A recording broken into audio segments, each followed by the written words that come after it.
Hello everyone, welcome to today's video. Today's video is going to be about how to fix iPhone auto lock not working. To fix an iPhone auto lock not working, what you can do is simply head over to settings on your device. Once you're inside settings, tap on battery, and then from here what you'll have to do is head over to power mode and then toggle low power mode off if you have toggled it on your device.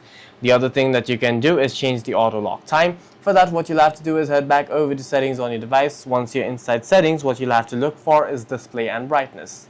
Tap on display and brightness. Once you're inside display and brightness, what you'll have to do is scroll down to find auto lock and set it to a lower time. The other thing that you must do is make sure that the attention aware feature is set correctly. But for that, what you'll have to do is head back over to settings on your device. Once you're inside settings, what you'll have to find is Face ID and unlock. Simply tap on Face ID and passcode. You'll have to enter your iPhone's passcode. And then what you'll have to do is set up your Face ID if you have not already, and then toggle off attention aware features. For any further questions, please feel free to leave a comment down below.